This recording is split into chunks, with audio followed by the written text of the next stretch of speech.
There's a chilling truth most people never talk about. The most dangerous individuals don't look dangerous at all. They don't scream, threaten, or wave red flags in your face.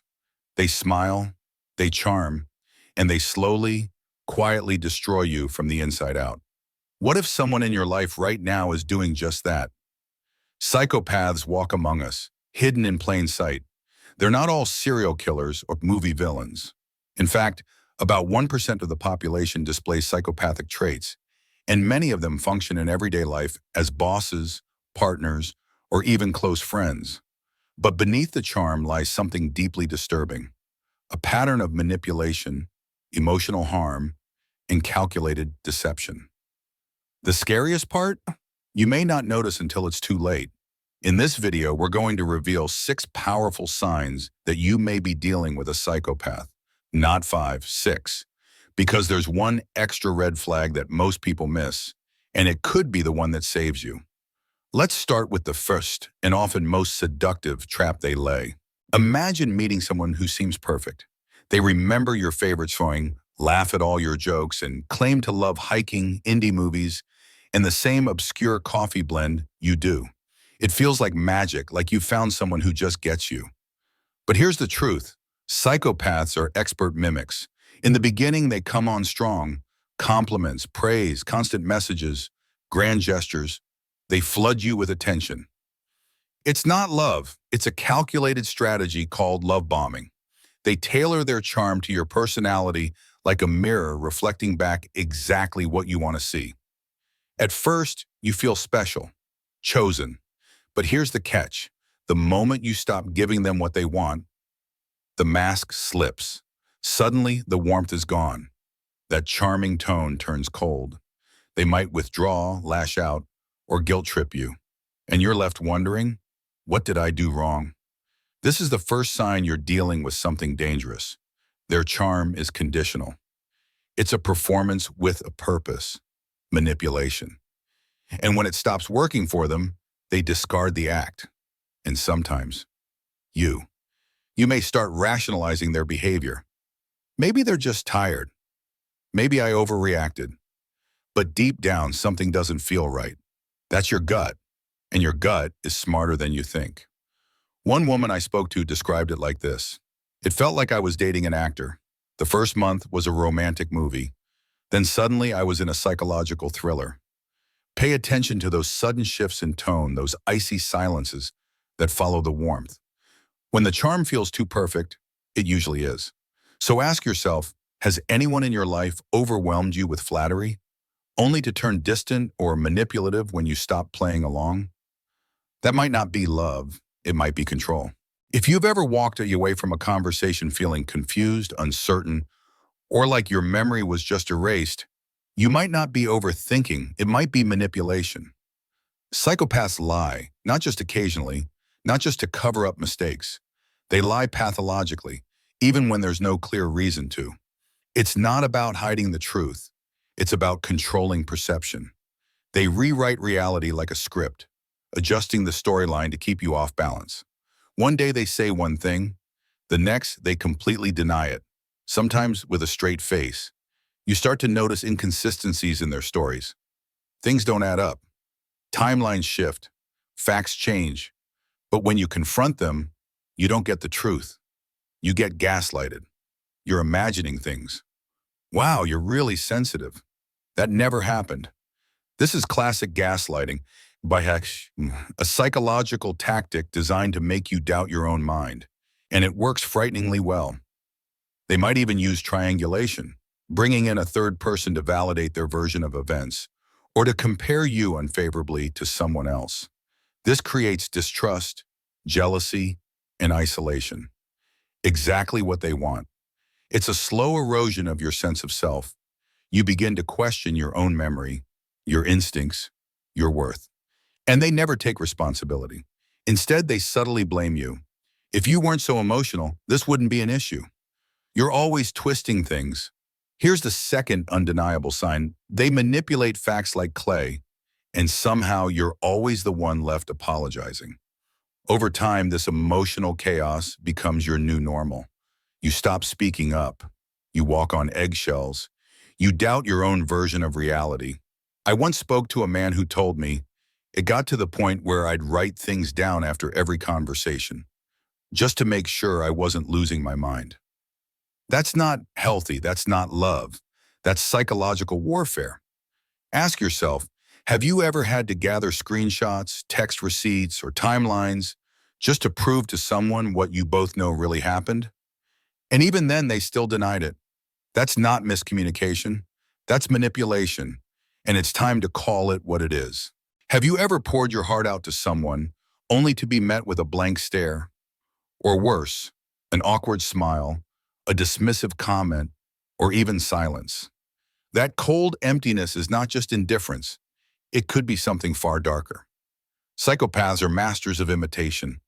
They can mimic the appearance of empathy, saying the right words, nodding at the right moments. But behind their eyes, there's nothing real. No genuine emotion, no depth, just calculation.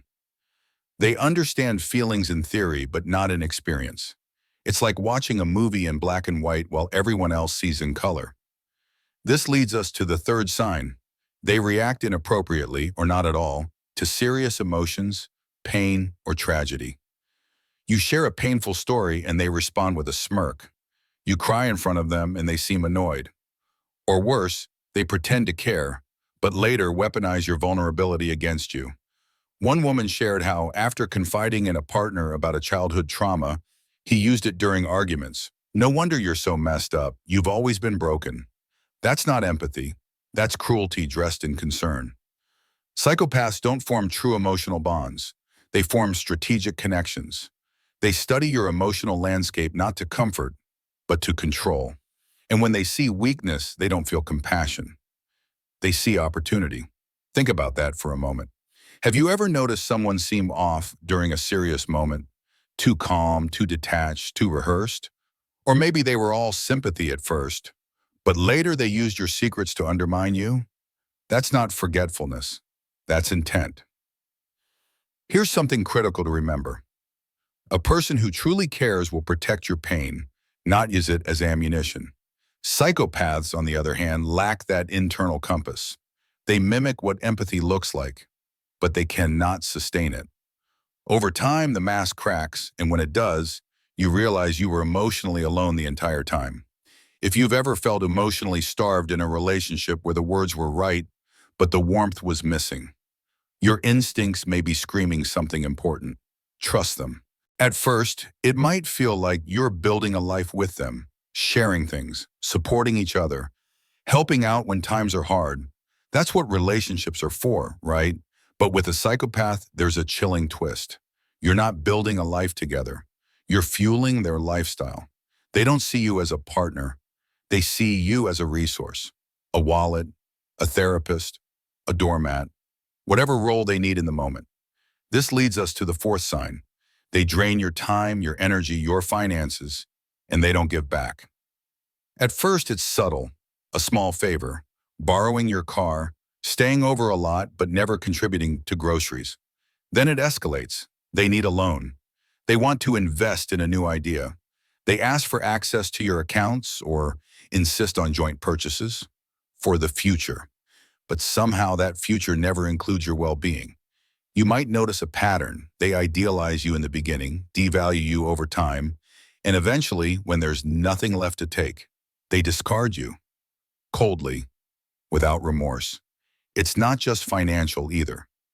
They exploit your empathy, your time, your emotional labor.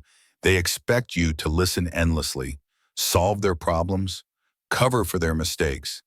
But when you need something, they're unavailable, dismissive, or worse, angry. A man once told me, she moved in, used my credit cards, emotionally dumped on me every night, and when I got laid off, she vanished the next day. That's not love. That's exploitation. Psychopaths often target people in transition, those going through divorce, grief, or big life changes. Why must I stay out of my home? Because during those times, you're more likely to ignore red flags in exchange for comfort, and they know it. So ask yourself, has someone slowly taken over your space, your finances, your calendar, without giving anything meaningful in return? Do you feel like you're constantly pouring into a cup that never fills? You're not imagining it. You're being used.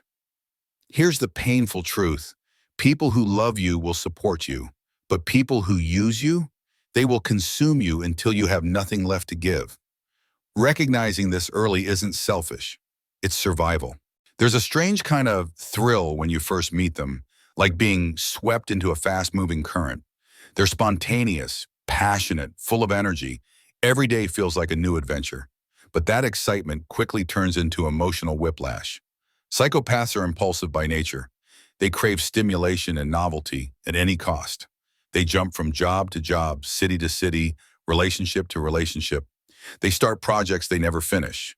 They make big plans, then vanish the moment responsibility shows up. That leads us to the fifth sign. They create chaos and never take responsibility for any of it. They'll crash your car and blame the weather, cheat and blame your lack of affection, lose a chair and say their boss was jealous.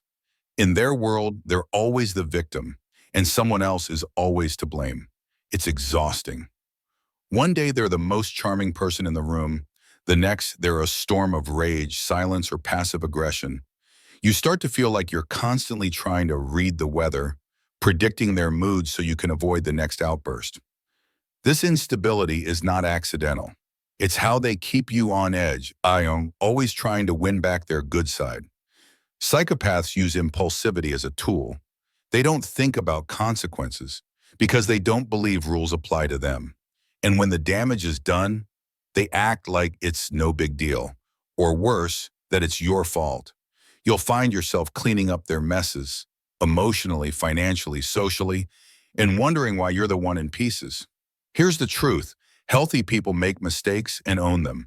Psychopaths create destruction and then gaslight you into thinking you caused it. One woman told me, "I spent more time apologizing for his behavior than he ever did. And I started believing maybe I was the crazy one." That's the trap. Ask yourself, do you feel like you're constantly covering, explaining, or fixing things that weren't your fault? Do their apologies feel more like manipulations than accountability? If so, you may not be with someone who's simply immature or unstable. You may be with someone dangerously detached from consequence and dangerously comfortable watching you suffer for it. There's a kind of attention that feels warm, like someone truly sees you. And then there's the kind that makes your skin crawl, like you're being studied. Psychopaths don't just interact, they observe, quietly, strategically, not out of admiration, but out of control. This brings us to the final, often overlooked sign. They watch you with unsettling intensity, not out of love, but to collect data. They study your habits, your routines, your fears, your soft spots. They remember what makes you cry, what makes you jealous, what triggers your insecurities. Not to avoid hurting you, but to use those things later. It's like emotional surveillance. At first, it might feel flattering. Wow, they notice so much about me. But soon it shifts. They recall things in arguments you barely remember saying. They push buttons with eerie precision. They anticipate your reactions and use them to win. One man shared, "It was like she had a user manual for me. Every weakness, every pattern. She could twist it to make me feel small." This isn't love. This is control disguised as attentiveness. Psychopaths collect emotional intelligence not to connect, but to manipulate. Every deep conversation is a reconnaissance mission. Every personal story you share becomes a tool. And once you realize it, it's chilling. So ask yourself, does this person seem to know too much about you, but in a way that makes you feel unsafe rather than understood? That's not intimacy, that's surveillance. And once you spot it, don't explain it away. Your instincts are trying to keep you safe. Here's the hardest truth of all. You can't fix a psychopath. They're not misunderstood. They're not wounded romantics. They are emotionally hollow individuals who thrive on chaos, control, and destruction. And the more you try to love them, the more damage you absorb. The most dangerous thing you can do, stay. If any of these signs resonated with you, take it seriously. Don't wait for one more incident or a perfect excuse to leave. Your clarity is reason enough. So what do? Disengage quietly and safely. Don't confront, just document, protect your assets, and limit contact. Rebuild your reality, connect with safe people, seek therapy, get grounded in the truth again. Learn to trust your gut. It warned you before, this time listen. Healing from a psychopath is not just about walking away, it's about reclaiming your sense of self. The version of you that existed before the chaos is still there, waiting to be believed in again. And if you're still unsure, ask yourself this: who are you becoming around this person? If the answer makes you feel small, scared, or unrecognizable, it may be time to choose freedom over familiarity. If this video opened your eyes or spoke to something deep inside you, you're not alone, and you're not crazy. Drop a comment below if you've ever experienced any of these signs. Your story might help someone else find the clarity they need. And if you found value here, please consider subscribing. We release weekly content on emotional protection, deep psychology, and self-rebuilding after toxic experiences. Tap the bell so you don't miss the next insight. It might be the one that changes everything. You deserve peace. You deserve safety. And most of all, you deserve to come back home to yourself.